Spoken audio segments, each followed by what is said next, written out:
Dr Bouba Moumini, qui vient du Cameroun et qui est responsable du programme ACEFA, Appui à la compétitivité des exploitations familiales agro-pastorales.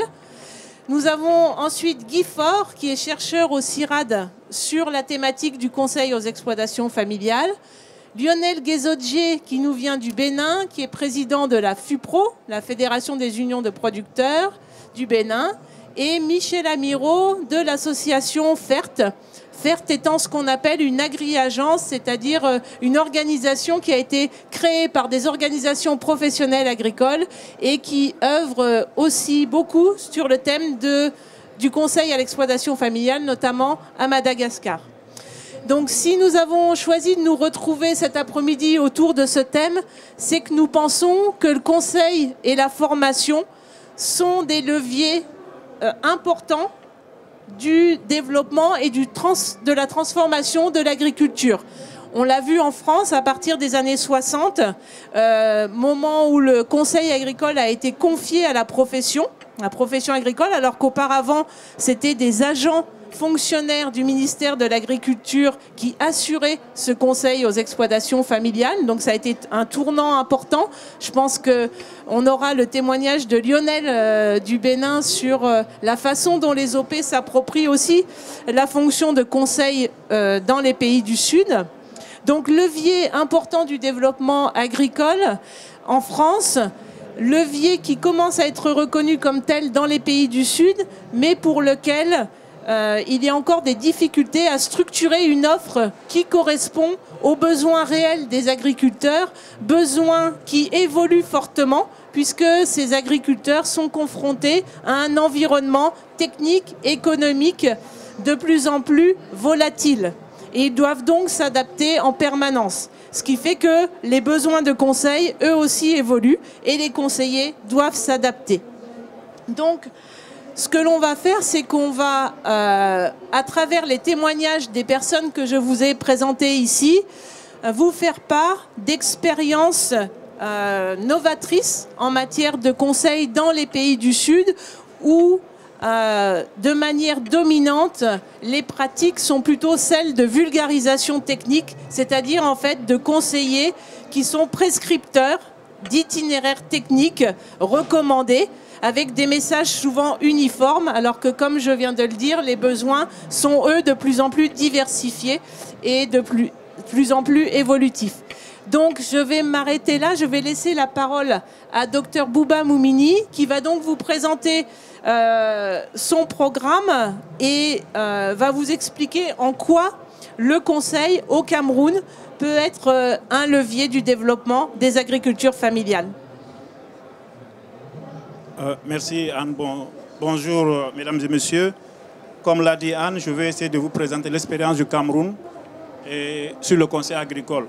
Mais je voulais juste rappeler au Cameroun, comme dans tous les autres États de l'Afrique subsaharienne, nous avons eu au cours des 30 dernières années, disons, à faire avec ce qu'on appelle la vulgarisation, la méthode Benor que tout le monde connaît ici, l'encadrement des producteurs.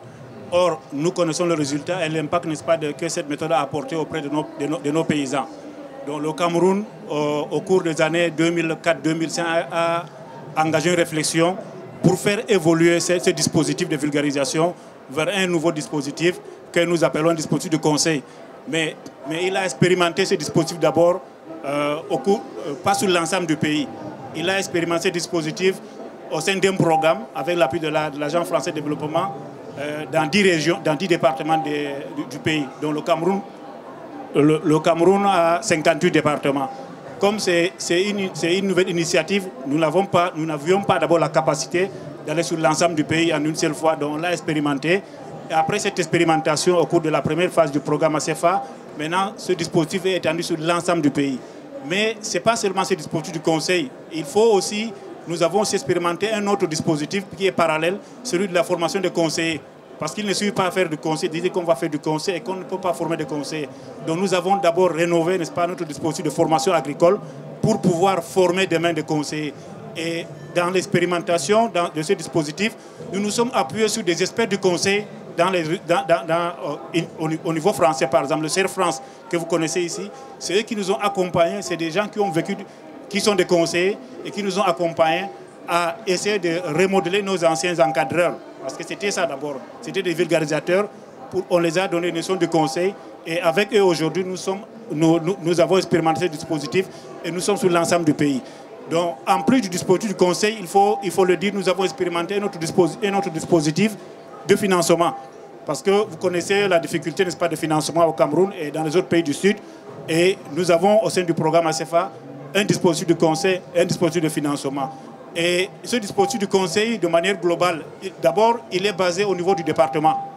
Dans un département, nous avons une cellule départementale et nous avons des conseillers. Et c'est des conseillers qui sont au niveau de la base, mais qui ont des conseillers au-dessus d'eux, au niveau de la cellule, et qui sont spécialisés. Il y a des conseillers spécialisés en gestion, des conseillers qui sont spécialisés en production animale, en production végétale. Donc, il a fallu d'abord former ces conseillers, expérimenter ces dispositifs, et puis essayer de travailler à la demande. Parce qu'au cours des 30 dernières années, en Afrique subsaharienne, on faisait la vulgarisation, on allait chez les paysans, on les rassemblait, on les encadre, on leur donnait, n'est-ce pas, des dictionnaires techniques. Qu'ils le veuillent ou pas, ils participent et puis ils ne partent pas appliquer. Oh, la nouveauté au Cameroun, c'est quoi? C'est qu'avec le dispositif ACEFA, nous travaillons à la demande. C'est des paysans qui sont demandeurs de conseils. Et c'est eux qui connaissent ce que nous, on pouvait, n'est-ce pas, leur fournir. Ils viennent vers le dispositif de conseil, ils signent des contrats avec le dispositif de conseil et maintenant, ils prennent des engagements. Et les conseillers aussi prennent des engagements. Et c'est dans ce sens que nous avons essayé d'expérimenter ce dispositif. Et aujourd'hui, nous accompagnons ces producteurs. De manière globale, le dispositif aujourd'hui, il concerne pour sa deuxième phase, parce qu'on a commencé en 2008 jusqu'en 2012 pour la première phase, avec environ 300 conseils de base. Aujourd'hui, depuis 2013 et 2014, nous sommes déjà à plus de 1200 conseillers sur l'ensemble du pays. Et nous allons progressivement. Donc, à terme, d'ici 2016, nous allons avoir environ 2200 conseillers qui vont accompagner le quart des exploitations familiales camerounaises, environ 250 000 exploitations familiales. Et nous avons deux types de conseils. Nous avons d'abord un conseil collectif à la demande. La demande, c'est le groupement qui fait la demande. Le groupement qui fait la demande signe un contrat avec le dispositif et on leur met à leur disposition un conseiller qui les accompagne sur les itinéraires techniques, parce qu'il y a d'abord les questions techniques, mais aussi sur les aspects économiques de gestion. Et puis, il y a un financement qui vient après. Et après, ce conseil doit travailler sur la vie associative, sur la gestion, sur les services rendus du groupement à ses membres et sur l'accompagnement après l'élaboration du projet, la mise en œuvre du projet. Mais nous avons aussi un autre dispositif, au sein de ce dispositif, un conseil individuel. Parce que, comme je l'ai dit, c'est d'abord un conseil collectif, mais nous allons accompagner environ 3000 groupes, 3000 exploitations familiales individuellement. Et là, nous avons un dispositif, n'est-ce pas, individuel, de conseils individuels qui les accompagnent, qui essaie de mettre en place, comment on appelle ça, un carnet d'exploitation, qui doit faire une typologie d'exploitation du département, qui doit essayer, n'est-ce pas, d'identifier les systèmes de production qui sont là, qui peuvent entrer dans le dispositif et qui doivent suivre, n'est-ce pas, et rendre des résultats en fin d'année, la remise des résultats. Et pour cela, nous nous appuyons sur des logiciels de gestion que nous avons expérimentés, que nous avons paramétrés, que certains exploitants français connaissent, un logiciel comme Topaz qui est émis par Serre France, que nous avons paramétré et que nous disons camerounisé au Cameroun, parce que nos exploitations ne sont pas de même typologie que les exploitations françaises. C'est des associations, donc c'est compliqué, ce n'est pas des monocultures comme ici. Donc aujourd'hui, nous avons deux types de conseils. Un conseil collectif, là nous allons accompagner environ 20 000 groupements et nous avons aussi un dispositif individuel là où nous accompagnerons et nous allons suivre individuellement et presque au jour par jour 3000 exploitations familiales qui vont nous permettre d'avoir des références. Parce que pour faire du conseil, il faut avoir des références. Il faut rendre des résultats. Donc, cet observatoire que nous avons mis en place aujourd'hui au Cameroun va nous permettre, n'est-ce pas, d'avoir des références pour nous-mêmes, pour nos propres conseillers. D'abord, parce qu'il faudra quand ils viennent dans un département, ce n'est pas la même chose que dans le département d'à côté. Parce qu'aujourd'hui, nous recevons au Cameroun des bailleurs de fonds qui viennent avec des projets qu'ils veulent financer et qui nous demandent, comment on appelle ça, un compte d'exploitation type maïs. Nous, on leur dit, ce n'est pas possible. Parce que d'une région à une autre, l'écologie n'est pas la même, les itinéraires ne sont pas les mêmes. Donc on ne peut pas avoir un conseil, c'est-à-dire un compte d'exploitation type. Et ça, pourquoi on le dit aujourd'hui au Cameroun? Parce que nous avons un observateur qui nous permet de comprendre que les comptes d'exploitation sont différents. Donc, selon, n'est-ce pas, l'itinéraire technique, selon l'écologie, selon d'autres considérations.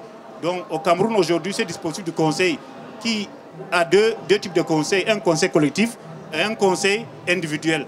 Et c'est vrai, c'est une expérience camerounaise parce que c'est la seule pour le moment en Afrique d'une telle ampleur. Mais elle se base toujours sur ces conseils, c'est quand même, jusqu'à maintenant au Cameroun, pour cette phase, c'est des cadres, n'est-ce pas, qui sont de la fonction publique. Parce que nous connaissons l'État, les capacités, n'est-ce pas, de nos groupements de base, c'est-à-dire ce qu'on appelle au Cameroun les GIC, le groupement d'initiatives communes, les petites coopératives. Elles n'ont pas la capacité aujourd'hui de financer du conseil. Donc, d'où l'intérêt pour nous, pour le gouvernement camerounais, de pouvoir mettre à la disposition des conseillers. Ces conseillers, il faut quand même qu'ils deviennent, qu'ils changent, n'est-ce pas, leur attitude vis-à-vis des paysans. Aujourd'hui, grâce à ce conseil, ils savent que le paysan, c'est lui qui est au centre, c'est lui qui prend la décision. Ce n'est pas le technicien agricole, ce n'est pas le conseiller. Et ça, ce n'était pas le plus simple pour nous. Parce qu'on avait des gens qui étaient dans la vulgarisation pendant 15-20 ans. Et du coup, on les a quand même sélectionnés par appel à candidature, par les concours internes. C'est le meilleur qu'on a pris. On les a formés avec l'appui, n'est-ce pas, des conseils, n'est-ce pas, de Serre France. Mais pour qu'ils changent cette attitude, pour qu'ils aient la nouvelle attitude, que c'est le paysan qui est au centre, c'est le paysan qui prend la décision. Nous l'accompagnons, nous ne l'encadrons pas. Parce que dans les pays du Sud, jusqu'à maintenant, que vous allez entendre le cadre du ministère, il ne faut pas d'encadrement. On ne peut pas encadrer des adultes. Donc, il faut les accompagner. C'est eux qui prennent la décision, qui prennent la décision. Maintenant, si la décision est mauvaise, ils vont assumer les conséquences, ils vont revenir vers une bonne décision. Et c'est ce qu'on est en train de faire au Cameroun. Et c'est pour ça que ce programme ACEFA est en train, n'est-ce pas, de prendre de l'envergure. Et nous sommes disposés, nous nous sommes dit avec l'AFD, il faudra qu'on échange notre expérience parce que nous avons environ aujourd'hui 1200 conseils qui sont sur le terrain et nous avons des résultats qui remontent. Et nous avons un engouement tel que nous n'avons même pas la capacité de répondre, n'est-ce pas, à tous les groupements, à toutes les demandes. Mais nous prenons les meilleurs. Et nous l'avons pris, cette option de prendre, d'accompagner les meilleurs. Parce que nous ne voulons pas faire du social. Parce qu'il y a des gens qui, dans le développement, qui pensent qu'ils vont prendre, n'est-ce pas, tous les paysans africains, tous les paysans pour faire, n'est-ce pas, ils ne sont pas au même niveau. Nous, on va prendre les meilleurs et c'est eux qui vont tirer les autres. Avec du conseil, avec, n'est-ce pas, des investissements. Et nous avons déjà identifié une chose au Cameroun.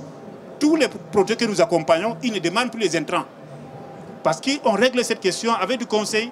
Ils savent quelle quantité d'engrais qu'ils ont, quand est-ce qu'il faut avoir cet engrais et comment ils vont le mettre et combien coûte cet engrais qu'ils ont besoin pour la prochaine campagne. Ils mettent cet argent de côté, ils épargnent. Et ça, c'est le conseil qui permet, n'est-ce pas, de résoudre ces problèmes. Or, quand vous allez, n'est-ce pas, dans d'autres pays africains, les gens vous disent non, on veut de l'engrais. Mais aucun pays ne s'est développé en donnant l'engrais à ses paysans. Et surtout chez nous au Cameroun, parce que nous avons besoin de l'engrais 3 fois par an. Les 2 saisons de pluie dans la partie méridionale et l'intersaison. Qui va donner aux paysans l'engrais 3 fois par an?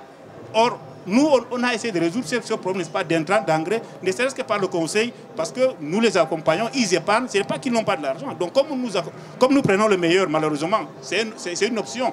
Nous avons pris ceux qui sont les plus dynamiques, ceux qui sont ceux qui viennent vers nous, qui remplissent les contrats. Donc, aujourd'hui, ce dispositif, il est en train, n'est-ce pas, d'évoluer, il sera sur l'ensemble du pays.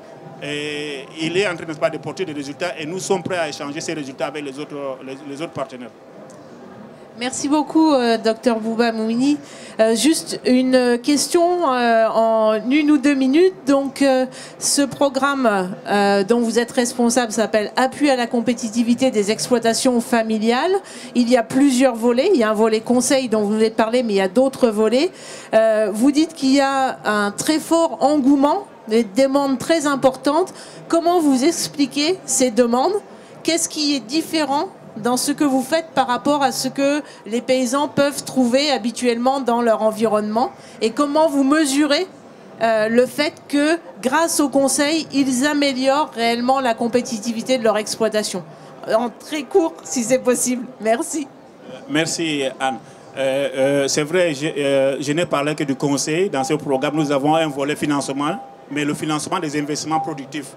Donc, c'est des subventions avec une participation de bénéficiaires, avec des commissions qui sont décentralisées et déconcentrées au niveau local. Donc tout s'est fait au niveau régional. Donc nous avons évité tout ce qui est projet fictif. Nous avons moins d'1% de projets fictifs. Et venant, n'est-ce pas, d'un pays comme le Cameroun, c'est une énorme, n'est-ce pas, c'est un énorme pas en avant. Donc au niveau de pourquoi il y a cet engouement? Il y a cet engouement parce que les paysans ils ont eu à être accompagnés par l'État, par les ministères en charge de l'agriculture au Cameroun pendant 30-40 ans. Ils ont vu le comportement, n'est-ce pas, de les anciens encadreurs. Maintenant, ils ont vu la différence entre, n'est-ce pas, aujourd'hui, le nouveau conseil qui est au service du producteur, pas étant le patron du producteur. Parce que c'est ça le changement au Cameroun aujourd'hui avec le conseil. Parce que nos conseils, ils sont évalués par les bénéficiaires. Pour pouvoir rester conseil, il faudra que les bénéficiaires, n'est-ce pas, soient satisfaits. Et ça, les bénéficiaires ont approuvé cela. Ils ont compris que c'est eux qui sont au centre des décisions, c'est eux qui sont la plaque tournante et les autres, n'est-ce pas, sont là pour les accompagner. Et nous avons l'habitude de leur dire qu'il y a des pays dans le monde qui n'ont pas de ministère de l'Agriculture parce qu'il n'y a pas d'agriculteurs. Donc il n'y a pas de fonctionnaires, n'est-ce pas, il n'y a pas d'agronomes. Donc aujourd'hui au Cameroun, l'engouement, c'est d'abord grâce, n'est-ce pas, aux résultats, à l'impact que le programme est en train d'avoir sur le terrain 1. Et deuxièmement, sur le fait que ce programme permet aujourd'hui de résoudre les véritables problèmes des paysans. Parce que les problèmes des paysans, ce n'est pas seulement les problèmes techniques, c'est des problèmes de gestion, c'est des problèmes associatifs, n'est-ce pas, au sein de leur groupement. Et le conseil, il doit être formé pour répondre, n'est-ce pas, à tous ces problèmes. Ou bien il doit faire appel à des spécialistes qui vont venir l'accompagner pour résoudre ces problèmes-là. Donc nous avons, n'est-ce pas, une forte demande parce que nous n'arrivons pas à répondre à la demande. Un conseil, par exemple, pour vous dire, il ne doit pas accompagner plus de 12 groupements. Et un groupement au Cameroun, c'est environ 10 producteurs. Donc vous voyez la charge de travail. Donc il ne peut pas aller au-delà, n'est-ce pas, de cette charge-là. Donc il y a une demande très forte. Mais nous avons un autre outil qui nous a aidé aussi à avoir, n'est-ce pas, ce résultat pour le moment, c'est la cogestion. Parce qu'à toutes les étapes, le producteur, à travers les organisations, c'est-à-dire la plateforme nationale des organisations professionnelles agro-pastorales du Cameroun, la Planopac est membre. Donc toutes les décisions et de manière paritaire, jusqu'au comité de pilotage, toutes les décisions sont prises de manière paritaire. Même le choix de bénéficiaires, si on doit affecter un conseil à un groupement, c'est fait de manière paritaire. Ce n'est pas l'État qui l'affecte, c'est un comité qui est paritaire. Là où la profession est représentée à part égale avec, n'est-ce pas, l'administration. C'est des choses qui nous ont permis, n'est-ce pas, d'avoir une visibilité sur le terrain. Mais merci, ça fait la transition avec le témoignage de Lionel. Donc on parle de l'implication de la profession dans la définition des thématiques de conseil, dans la mise en œuvre des dispositifs.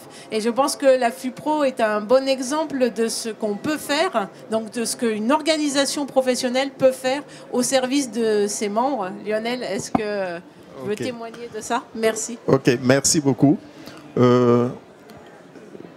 La FUPRO, Fédération des Unions des Producteurs du Bénin, a aussi s'est rendu compte très tôt aussi que le conseil pouvait servir quand même de levier assez important pour le développement de ces exploitations. Et par rapport à ça, nous avons eu la chance de faire une expérience de mise en place du conseil avec l'appui de l'AFD à travers le projet, un premier projet qu'on a appelé le PADZE et un second qui est le PADIP. Mais dans cette expérience, il faut avouer que la FUPRO s'est positionnée en tant qu'opérateur. Parce que pour la mise en œuvre, il y a beaucoup de prestataires privés qui sont sollicités pour offrir ce service-là. Mais quant à notre OP, nous avons dit, nous mettons en jeu 2 de nos démembrements qui vont servir, qui vont faire aussi office de prestataire et offrir le service à ses membres. Et nous avons fait cette option-là parce qu'on s'est dit, à la fin du projet, il faut quand même que nous ayons quelque chose pour pouvoir continuer sans l'appui du projet. Et c'est ça qui a justifié la mise en place maintenant d'un dispositif, d'une stratégie de diffusion du CEF à travers tout le réseau. Et cette stratégie repose en fait sur quoi? Au niveau de la fédération centrale, nous avons mis en place un service spécifique qui s'occupe du conseil à l'exploitation familiale. Et ce service-là est géré et conduit par des cadres, des agronomes. Au-dessus de ce cadre, nous avons essayé de positionner dans toutes les régions du Bénin un autre cadre intermédiaire qui sert de relais. Mais la particularité au niveau du réseau FUPRO, c'est que pour maintenant atteindre les producteurs, les relais entre les cadres régionaux et les producteurs, ce ne sont que des agriculteurs. Ce sont des agriculteurs qui sont instruits. Ce sont des agriculteurs qui ont la capacité de transmettre et de partager avec d'autres. Et ce sont des agriculteurs qui sont les fils de paysans et qui sont du milieu. Pourquoi? Parce qu'en fait, pour nous, le conseil, c'est une activité qui demande beaucoup de la confiance de la part de ceux qui sont conseillés. Ceux que vous voulez conseiller, s'ils n'ont pas confiance en vous, ils ne vous diront jamais ce qu'ils sont. Ils ne vous diront jamais quelle est la structure, quelle est la composition de leur exploitation. Ils sont réticents. Donc, il faut forcément qu'on ait des gens qui sont proches d'eux, des gens en qui ils pourront avoir confiance pour pouvoir se libérer et dire tout. Parce que n'oubliez pas que le conseil part toujours sur un diagnostic. Et si le diagnostic est faux dès le départ, le traitement que vous appliquerez serait faux. Donc, c'est à cause de ça que nous, dans notre stratégie, on a mis l'accent sur des animateurs qui sont des agriculteurs fils du terroir. Bon, maintenant, il faut avouer que dans un environnement où il y a beaucoup d'analphabétisme et dans un environnement où il y a très peu de personnes installées qui sont instruites, on est parfois obligé d'aller chercher des animateurs qui ne sont pas forcément scolarisés. Et là, l'outil de travail devient plus les images. Ça devient plus les images. Donc, ce sont les images qui permettent de faire tout le travail. Et cette approche que nous avons initiée est certes très très coûteuse, mais donne quand même beaucoup de résultats. Aujourd'hui, au sein du réseau FUPRO, nous avons plus de 750 conseillers, sans compter les animateurs qui sont à la base. Et parmi ces conseillers, nous avons environ 30% qui sont des analphabètes. Environ 30%. Maintenant, moi, je voudrais faire peut-être aussi une petite nuance par rapport au cas du Cameroun. Chez nous au Bénin, si la FUPRO a décidé d'offrir ce service à ses membres, c'est un choix d'être en complémentarité avec ce que les structures décentralisées de l'État font. Au Bénin, nous avons environ 3000 conseillers qui sont recrutés en 2009-2010 par l'État béninois, en dehors de tous ceux qui existaient, pour apporter du conseil aux producteurs. Mais généralement, quand ils parlent du conseil, c'est plus de la vulgarisation qu'ils font. Mais ces conseils entre griffes qu'ils apportent concernent le plus souvent les filières politiques ciblées. Donc, quand on prend par exemple une exploitation qui est pluridisciplinaire, où ils font du maïs, ils font du coton, ils font de l'élevage, quand l'État décide de faire du conseil, par exemple, le conseil va uniquement vers la production du coton. Donc, on apporte de l'information, on apporte de la formation aux producteurs sur juste quelques aspects de son exploitation. Ça ne prend pas en compte tout l'ensemble du système. Donc, nous venons en complémentarité pour pouvoir prendre en compte tout le reste de ce qui est laissé afin qu'on puisse avoir un conseil généralisé pour les exploitations. Et vous constatez avec moi que dans ce cas, ce n'est pas un conseiller pour un agriculteur. Ça devient des conseillers pour un agriculteur. Maintenant, nous sommes en train de travailler actuellement à ce que toutes les interventions qui sont apportées à un agriculteur soient désormais coordonnées. Il ne faut pas que le conseiller de l'État aille sur l'exploitation, dit quelque chose, que le conseiller de la FUPRO vienne après pour dire quelque chose d'autre. Et finalement, là, on met complètement en embarras le producteur. Donc, nous sommes en train de travailler. Et quel est le travail qu'on est en train de faire? C'est que l'ensemble des outils qui ont été hérités du PADZE, du PADIP et les outils créés maintenant au sein du réseau FUPRO sont partagés avec les agents d'encadrement de l'État. Ça, c'est une volonté du réseau FUPRO. Ça, c'est notre stratégie. Nous avons dit, nous faisons le conseil et que c'est un conseil que nous voulons qu'on fasse aux producteurs et non des conseils.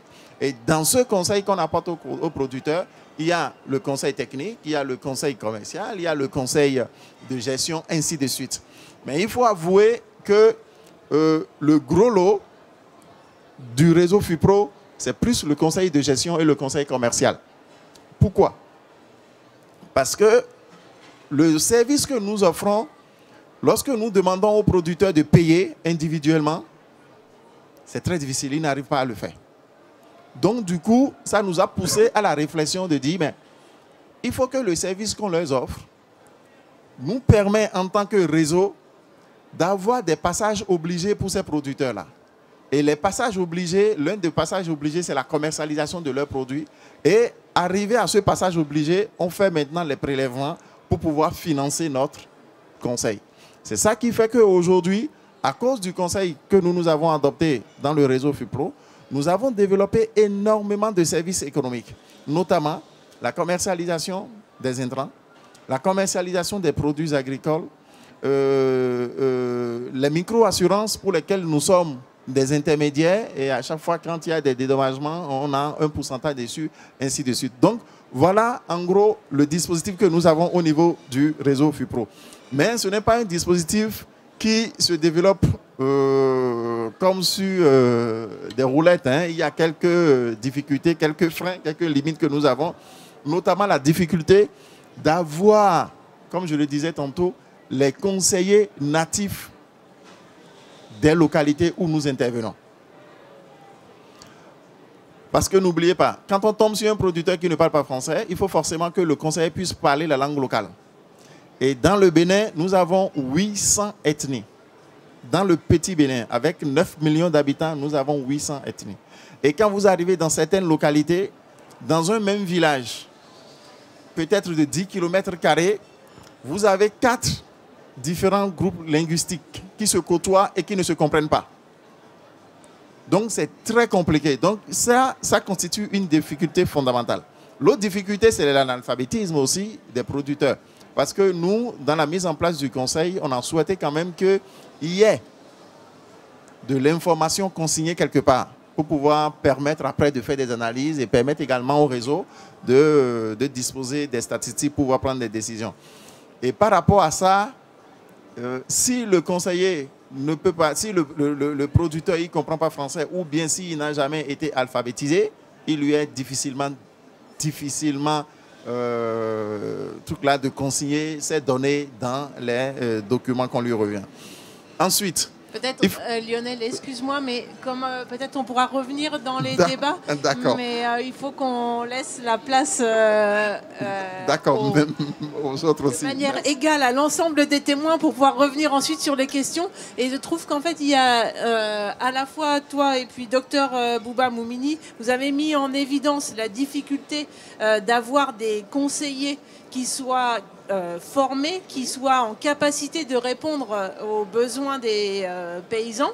Et donc, Michel, je pense, pourrait témoigner de l'expérience qui a été conduite à Madagascar, justement, pour former des conseillers qui, comme l'a dit Dr Bouba Moumini, changent d'attitude vis-à-vis des paysans.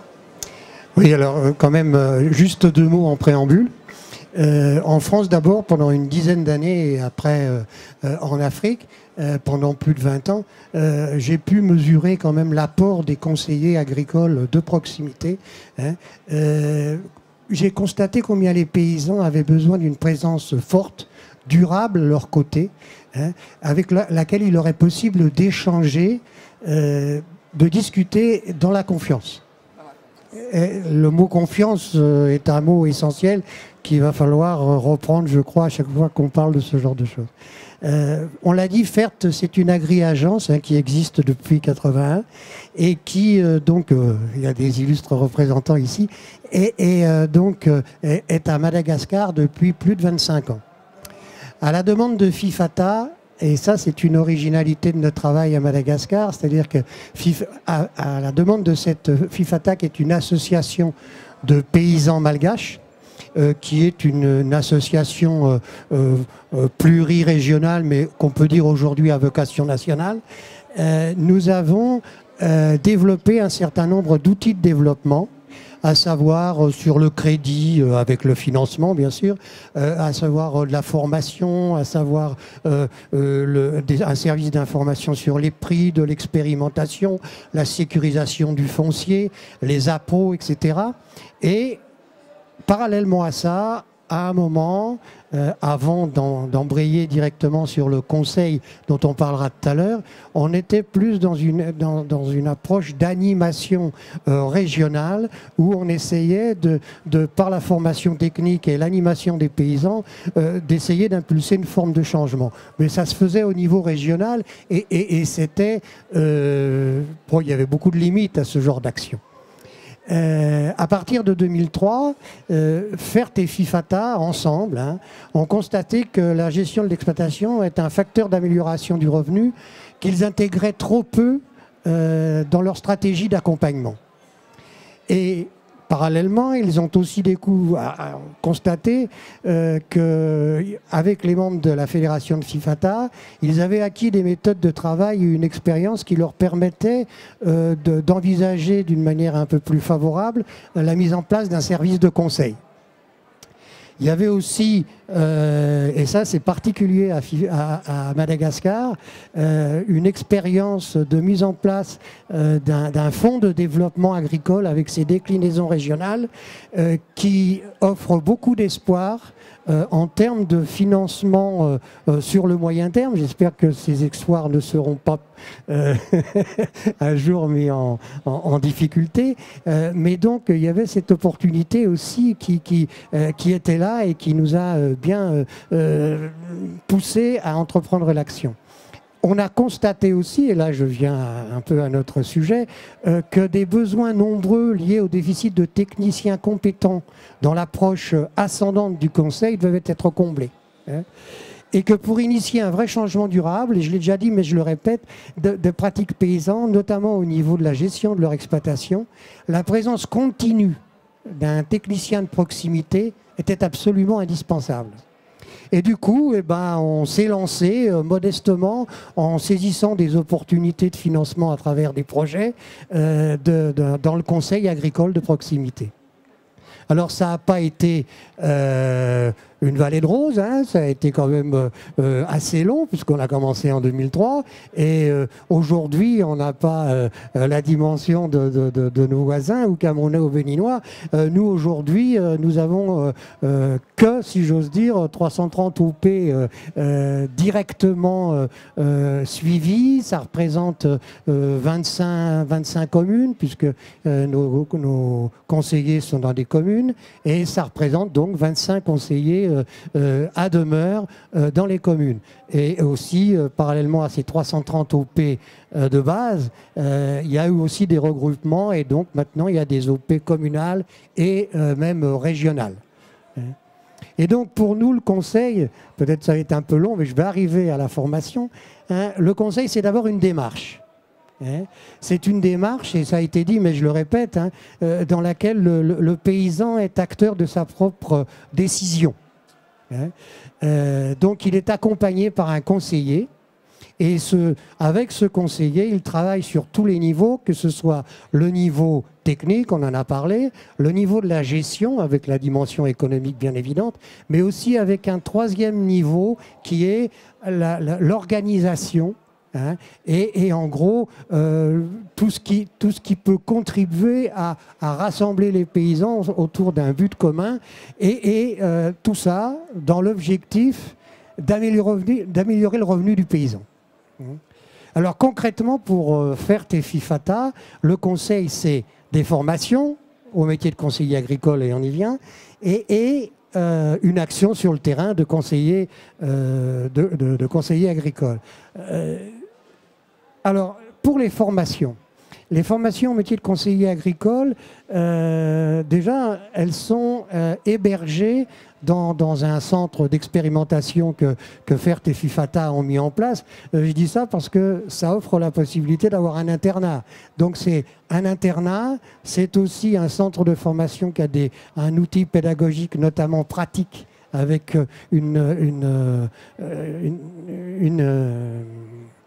des parcelles de démonstration et pédagogiques absolument majeures dans le processus de formation. Ces formations, elles sont assurées par une équipe locale de formateurs, avec un responsable de formation et un responsable du suivi de la formation. hein, ce qui est très important. Bon, il y a parallèlement à ça une assistance ponctuelle de FERT quand c'est nécessaire et des formateurs techniques en grande partie qui viennent du centre de formation et d'expérimentation sur lequel nous développons les formations. Ça n'interdit pas de demander des compétences externes quand c'est nécessaire. Hein. On a fait même appel à des gens du CERN, hein, c'est arrivé. Hein.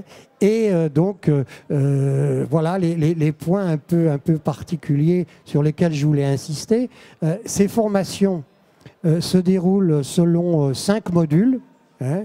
Bon, évidemment, c'est un système qui est très souple, mais le premier module est là, il est essentiel et un peu novateur. C'est que, bien sûr, dans ce module, on parle on essaie d'apprécier les caractéristiques professionnelles du secteur agricole, hein, mais on essaye aussi de développer la connaissance du milieu humain dans lequel vont évoluer les gens et du milieu social. Hein, et donc, ça prend énormément de place dans le cursus et c'est très important. Le module 2, bah, c'est la connaissance du fonctionnement de l'exploitation et de l'exploitation avec son environnement. Hein.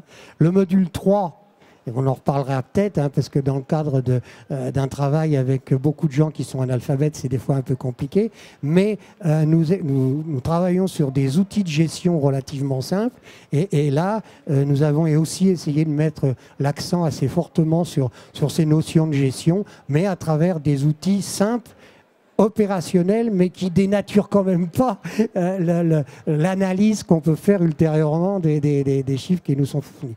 Et enfin, le module 5, qui des fois se décline aussi en module 6, c'est tout ce qui est base agronomique, et qui est facilité par le fait que nous avons une exploitation sur laquelle nous pouvons travailler, hein, et sur laquelle nous essayons d'introduire tout un tas de notions agroécologiques, mais il est là aussi assez difficile. On est dans un monde qui est en plein changement à ce niveau-là, et nous faisons des efforts, mais c'est pas simple. Alors j'espère ne pas être trop long, hein, je vais juste... alors comment on a développé ces formations plus concrètement? Ben, d'abord, on a saisi des opportunités de projet, et une des premières opportunités, ça a été avec le projet bassin versant périmètre irrigué financé par l'AFD, hein, et donc dans ce cadre-là, nous avons pu mettre en place un certain nombre de formations, une formation longue de 11 mois, donc à temps plein, hein, les stagiaires étaient là pendant 11 mois. Ça s'adressait à des jeunes bacheliers qui avaient une première expérience agricole ou à des techniciens agricoles sans expérience professionnelle. Ça a été un morceau important de notre formation, de notre activité de formation. Nous avons développé des formations en alternance, hein, donc avec des stages d'une semaine, enfin de 7 semaines entrecoupées de périodes d'activité, parce que ça s'adressait à des gens qui étaient en place, qui avaient un métier, hein, qui étaient déjà engagés dans une activité professionnelle agricole. Ça a été aussi une grosse part de notre activité. Et parallèlement à ça, nous avons aussi répondu à des demandes concernant des projets de développement qui avaient besoin de former des conseillers. Et ce qu'on peut dire, c'est que toutes ces formations, bon, bien sûr, il y a eu celles qui concernaient des conseillers en place et qui eux, n'ont pas eu de mal à trouver un emploi, mais même celles qui s'adressaient à des gens qui n'avaient pas d'emploi, ils ont tous trouvé du travail. Pour vous dire que le marché de l'emploi des conseillers agricoles à Madagascar, où on va le voir, ce n'est pas forcément encore un métier qui est bien compris par tous. Hein. On n'envoie pas les gens dans le mur quand on les forme comme conseillers agricoles, ils trouvent du travail. Oui, alors peut-être en élément de synthèse pour lancer le débat, ce qu'on voit, c'est une évolution assez forte dans l'ensemble des cas, de passer d'un conseil normatif à un conseil qui est plus dans un rôle de renforcement de compétences et d'accompagnement des exploitations, mais que cette évolution ne nie pas le fait qu'il peut y avoir des besoins de conseils spécialisés. On parle de conseils spécialisés en production animale et végétale au Bénin, par exemple, de conseils de gestion, de conseils commercial. Donc on a toute une série de gammes de conseils différents qu'il est nécessaire d'articuler. Le deuxième point, c'est que dans les deux cas, en tout cas Bénin, Cameroun, ont été évoquées la nécessité d'expérimenter de nouvelles façons de faire du conseil, mais aussi de changer d'échelle. Pas simplement d'expérimenter, de changer d'échelle et de toucher plus de producteurs, et que ça pose des problèmes méthodologiques, financiers, de ressources humaines redoutables auxquels les uns et les autres essayent de s'adresser. Du coup, on voit bien que on est obligé à ce moment-là de faire des choix et de cibler. Alors les choix ne sont pas toujours les mêmes, on s'aperçoit. Hein. Par exemple, qui est redevable du conseil? Qui peut accéder au conseil? Le Cameroun nous a dit ce sont les meilleurs et c'est grâce aux meilleurs que l'on va tirer l'ensemble. Et au Bénin, la FUPRO nous a dit ce sont nos membres et c'est tous nos membres, qu'ils soient petits ou ils soient gros. Donc finalement, on a quand même des positions qui peuvent être différentes parce qu'il faut faire des choix. Ensuite, il y a de ce fait de changer d'échelle, on a aussi des choix faits dans les méthodes. Au Cameroun, on évoque la volonté de faire un conseil collectif pour travailler avec plus de personnes et de ne pas faire que du conseil individuel. Dans d'autres cas, on parle de travailler avec des paysans qui vont pouvoir toucher beaucoup de personnes et qui ont forcément un niveau de qualification à la base plus faible, mais qui ont d'autres qualités. Ils sont ancrés sur le territoire, ils parlent la langue, ils ont la confiance des paysans. Alors du coup, une des questions qui se pose ensuite, c'est au-delà du renforcement de la compétence de ces nouveaux conseillers, de la façon dont ils peuvent maîtriser, c'est ce que Michel nous a expliqué, à la fois de nouvelles compétences, mais aussi avoir de nouvelles attitudes, et c'est ce qu'a dit aussi... ce qu'on nous a dit aussi pour le cas du Bénin, comment changer la façon de travailler avec le producteur. Il y a une question qui a été abordée, c'est la question de la coordination avec les autres types de conseils.